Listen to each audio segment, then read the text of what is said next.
مسئلہ فلسطین کے حل کے لیے دو ریاستی حل ناگزیر ہے۔ پاکستان 1967 کی جنگ سے پہلے کی سرحدوں کے اپنے اصولی موقف پر قائم ہے۔ القدس شریف فلسطین کا دارالحکومت ہوگا۔ فیلڈ مارشل سید عاصم منیر نے واضح کر دیا، کہا غزہ میں امن کے لیے پاکستان نے اہم کردار ادا کیا۔ امید ہے غزہ میں امن سے خطے میں پائیدار امن و استحکام آئے گا۔ مزید کہا پاکستان کشمیر پر اپنے اصولی موقف پر ثابت قدم ہے۔ فیلڈ مارشل نے اپنے خطاب میں جنوری 1948 کے قائد اعظم کے تاریخی ارشادات اور قرآن مجید کی سورہ الصف کی آیت کا بھی حوالہ دیا۔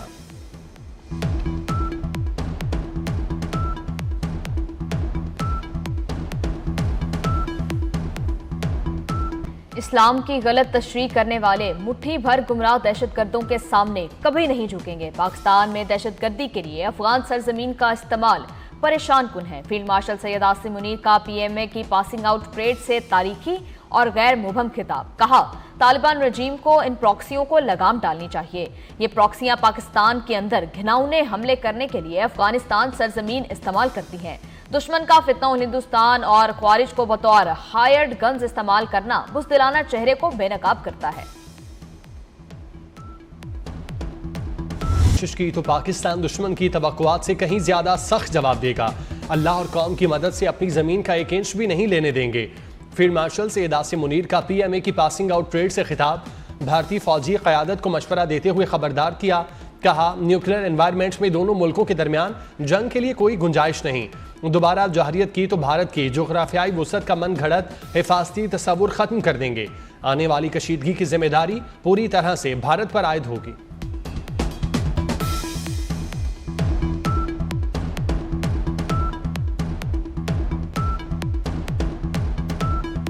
سعودی عرب کے ساتھ حالیہ اسٹریٹجک باہمی معاہدہ پاکستان سعودی بھائی چارے کو تقویت دیتا ہے۔ یہ معاہدہ مشرق وسطیٰ اور جنوبی ایشیا میں امن و استحکام کو یقینی بنانے کی جانب ایک قدم ہے۔ فیلڈ مارشل سید عاصم منیر کا اپنے خطاب میں سعودی عرب سے معاہدے کا ذکر، کہا پاکستان کے عوام اور مسلح افواج کے لیے یہ ایک منفرد اعزاز ہے کہ وہ حرمین شریفین کے دفاع کے لیے اپنی خدمات پیش کر سکیں۔ سفارتی، اقتصادی اور عسکری کامیابیاں اور صلاحیتیں پاکستان کو انشاءاللہ ترقی کی بلند منزلوں تک لے جائیں گی۔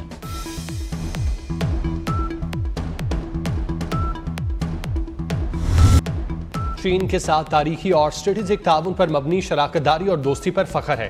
فیلڈ مارشل عاصم منیر نے امریکہ کے ساتھ تعلقات میں بھی پیش رفت کو خوشائند قرار دیا، کہا متنازع علاقوں میں امریکی صدر کی قیام امن کی کوشش قابل تعریف ہے۔ تمام مسلم ممالک کے ساتھ پاکستان کے تعلقات تیزی سے فروغ پا رہے ہیں۔ اہم عالمی اور علاقائی رہنماؤں کے ساتھ ان تعلقات کو مزید پروان چڑھائیں گے۔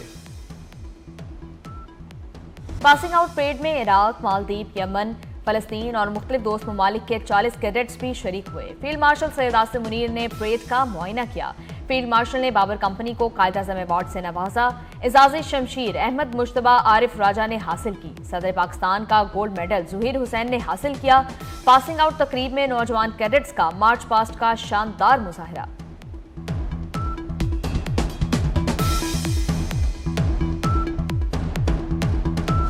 فلسطین میں امن کی بحالی مسلمان ممالک کی کامیابی ہے۔ فلسطین میں جنگ بندی کرانے کا صحرا وزیر اعظم شہباز شریف اور فیلڈ مارشل عاصم منیر کو جاتا ہے۔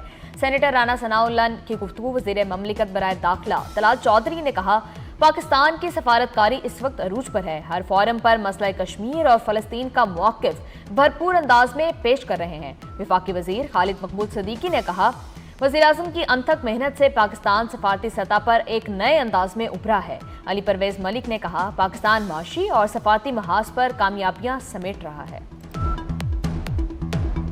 پاکستان اور افغان طالبان حکومت کے درمیان آج دوحہ قطر میں مذاکرات ہوں گے۔ پاکستانی وفد مذاکرات کے لیے دوحہ پہنچ گیا۔ وزیر دفاع ملا یعقوب کی قیادت میں افغان طالبان وفد پہلے سے قطر میں موجود۔ ترجمان دفتر خارجہ کے مطابق مذاکرات میں سرحد پار دہشت گردی کے فوری خاتمے پر بات ہوگی۔ افغان طالبان سے عالمی وعدوں کی پاسداری کا مطالبہ کیا گیا۔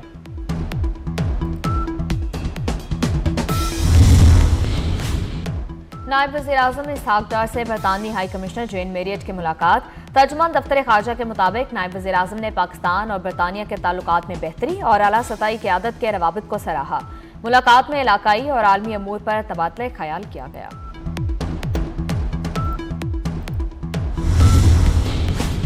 وزیر خزانہ کی امریکہ میں اہم ملاقاتیں۔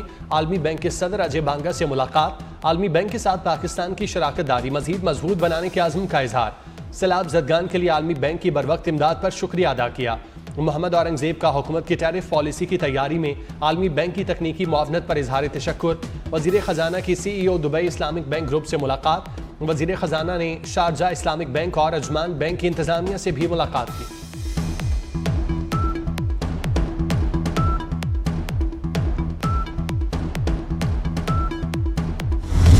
سانحہ کارساز ایسا زخم جو 18 سال بعد تازہ۔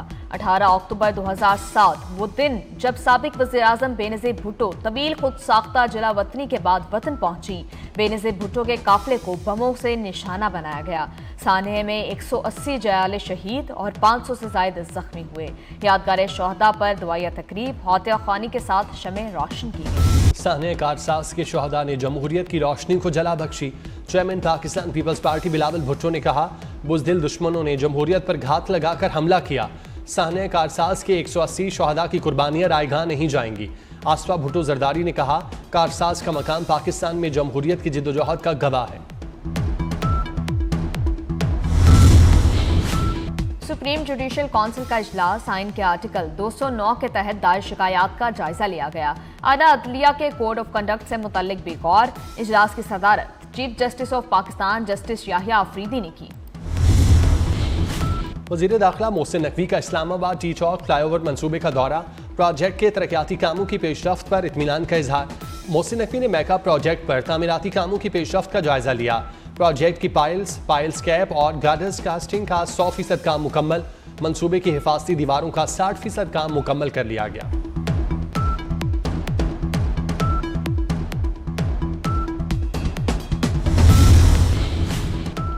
وزارت داخلہ میں بلٹ پروف گاڑیاں خیبر پختونخوا پولیس کے حوالے کرنے کی تقریب۔ وزیر داخلہ محسن نقوی نے گاڑیوں کی چابیاں آئی جی خیبر پختونخوا پولیس ذوالفقار حمید کے حوالے کی۔ وزیر داخلہ محسن نقوی نے کہا، خیبر پختونخوا پولیس دہشت گردی کے خلاف جنگ میں ہراول دستے کا کردار ادا کر رہی ہے۔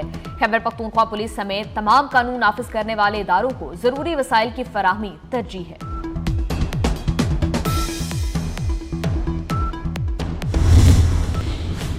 پنجاب کے اسکولوں کا نیا ٹائم ٹیبل تیار۔ موسم سرما میں اسکول صبح 8:30 بجے لگیں گے، چھٹی 2:30 بجے ہوگی۔ ہفتے کی چھٹی برقرار۔ وزیر اعلیٰ پنجاب کی منظوری کے بعد اسکولوں کے نئے اوقات کار کا اطلاق 20 اکتوبر سے ہوگا۔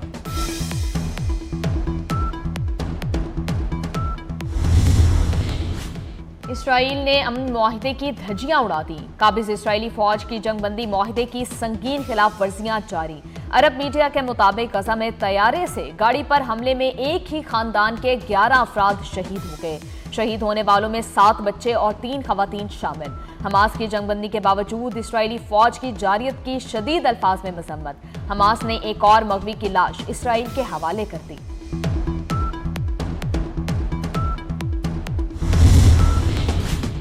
امریکہ دنیا کا سب سے زیادہ مقروض بن گیا۔ امریکی تحقیقی ادارے ورلڈ پاپولیشن ریویو کی تازہ رپورٹ جاری۔ رپورٹ کے مطابق امریکہ پر 32.9 کھرب ڈالر کا قومی قرضہ چڑھا۔ ہر امریکی تقریباً 76,000 ڈالر کا قرض دار ہے۔ 3 کھرب ڈالر قومی قرض کے ساتھ بھارت دنیا کا 7واں بڑا مقروض ملک۔ چین پر 15 کھرب ڈالر کا قرضہ، جاپان 10.9، برطانیہ 3.4 اور فرانس 3.4 کھرب ڈالر کا مقروض ہے۔ چین میں فوجی جنرلوں پر کرپشن کے الزامات۔ کمیونسٹ پارٹی نے 9 اعلیٰ جنرلوں کو پارٹی اور فوج سے نکال دیا۔ چینی وزارت دفاع سے جاری بیان میں کہا گیا ہے، زیادہ تر سینئر جنرلز اور پارٹی کی فیصلہ ساز مرکزی کمیٹی کے ارکان پر سنگین مالیاتی جرائم کا شبہ ہے۔ افغانستان کی 6 فریقی سیریز سے دستبرداری، پی سی بی کا رد عمل بھی سامنے آ گیا۔ کہا کہ ٹرائی نیشن T20 سیریز 17 سے 29 نومبر تک شیڈول کے مطابق ہوگی۔ سیریز میں تیسری ٹیم سے متعلق بہت جلد فیصلہ کر لیا جائے گا۔ 6 ملکی سیریز میں پاکستان اور سری لنکا کی ٹیمیں شامل ہیں۔ افغانستان کرکٹ بورڈ کی جانب سے جاری بیان میں کہا گیا تھا، افغانستان پاکستان میں ہونے والی ٹرائی نیشن سیریز میں شریک نہیں ہوگا۔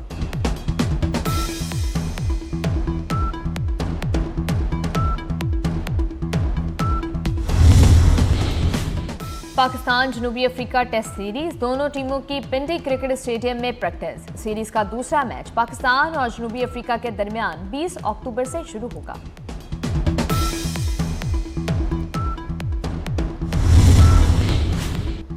ویمنز ورلڈ کپ کے مقابلے کولمبو میں پاکستان اور نیوزی لینڈ کی ٹیمیں مد مقابل، قومی ٹیم کی بیٹنگ جاری۔